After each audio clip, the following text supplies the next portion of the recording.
Setiap kali kita merayakan Ekaristi, kita mengenangkan wafat Tuhan dan mewartakannya, termasuk kebangkitannya dan kedatangannya pada akhir zaman.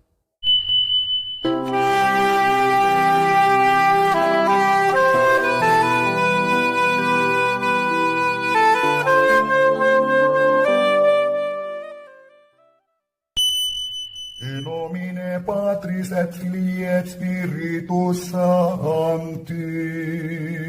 Amen. Dominus vobiscum.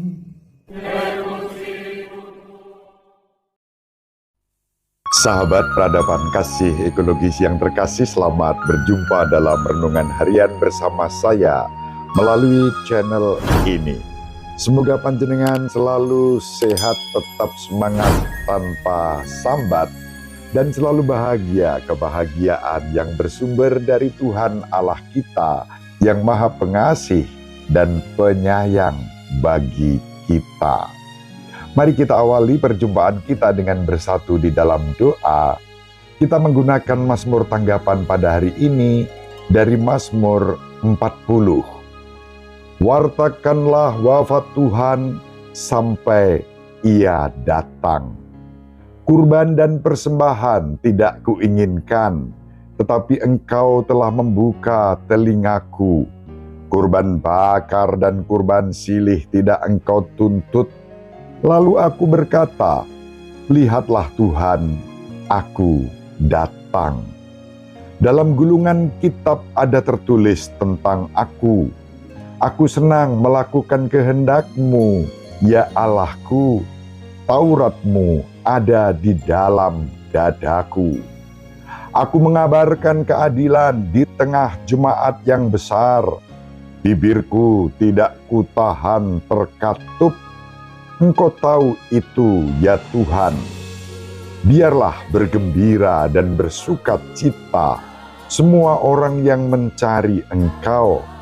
Biarlah mereka yang mencintai keselamatan daripada-Mu tetap berkata, Tuhan itu besar. Kemuliaan kepada Bapa dan Putra dan Roh Kudus, seperti pada permulaan, sekarang, selalu, dan sepanjang segala abad. Amin.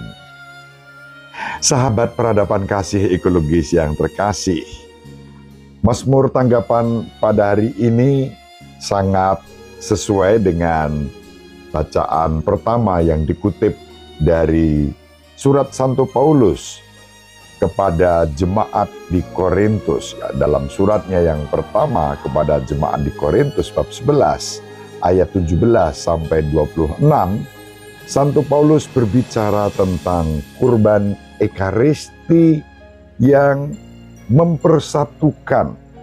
Maka adalah dosa besar saat perjamuan sakramen Ekaristi justru memecah belah kita. Perpecahan terjadi di antara umat di Korintus dan didengar oleh Santo Paulus. Mereka mengadakan perjamuan tetapi ditandai dengan egoisme. Dikatakan dalam surat kepada umat Korintus pada bacaan pertama, saudara-saudara, dalam hal mengatur yang berikut ini aku tidak dapat memuji kalian. Sebab pertemuan-pertemuanmu tidak mendatangkan kebaikan, melainkan keburukan. Aku mendengar bahwa apabila kalian berkumpul sebagai jemaat, ada perpecahan di antara kamu. Apabila kalian berkumpul bersama-sama, ternyata berkumpulmu itu bukan untuk perjamuan Tuhan. Sebab pada perjamuan itu masing-masing memakan dahulu makanannya sendiri, sehingga yang seorang lapar dan yang lain mabuk. Ini bukan ciri murid Kristus. Perpecahan, egoisme, memikirkan diri sendiri dan mengabaikan yang lain. Santo Paulus sangat keras menegur umat Korintus dalam hal ini. Lalu Santo Paulus bicara tentang misteri perjamuan Tuhan, bahwa Tuhan Yesus sendiri pada malam ia diserahkan mengambil roti, dan setelah mengucap syukur atasnya, ia memecahkan roti itu seraya bersabda, "Inilah tubuhku yang diserahkan bagimu. Perbuatlah ini sebagai kenangan akan daku." Demikian pula ia mengambil cawan sesudah makan, lalu bersabda, "Cawan ini adalah perjanjian baru yang dimeteraikan dalam darahku. Setiap kali kalian meminumnya, perbuatlah ini sebagai kenangan akan daku."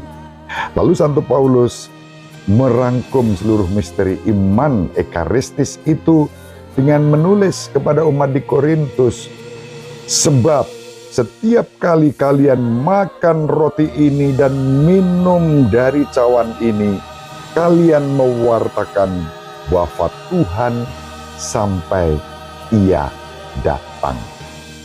Itulah sebabnya kalau dalam Mazmur tanggapan tadi diulangi sebagai refren, "Wartakanlah wafat Tuhan sampai Ia datang."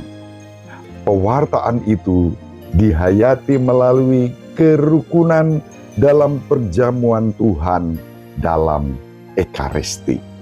Setiap kali kita merayakan Ekaristi, kita mengenangkan wafat Tuhan dan mewartakannya, termasuk kebangkitannya dan kedatangannya pada akhir zaman. Kita diajak menghayati perjamuan itu sebagai kesaksian hidup kita dalam semangat kerukunan, perdamaian, dan persaudaraan. Ibu Maria selalu mendoakan kita, Bapak Yusuf merestui kita dengan keheningannya. Semoga panjenengan semua sahabat peradaban kasih ekologis yang terkasih, bersama seluruh anggota keluarga dimanapun berada, dibimbing, dilindungi, dan diberkati oleh Allah yang Maha Kuasa, Bapa dan Putera dan Roh Kudus. Amin. Terima kasih, salam sehat, tetap semangat tanpa sambat, selalu bahagia.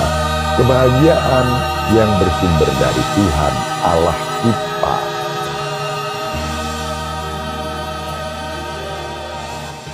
Sahabat peradaban kasih yang terkasih, sampai jumpa pada episode berikutnya. Terima kasih atas kebersamaan kita. Salam peradaban kasih ekologis berkah.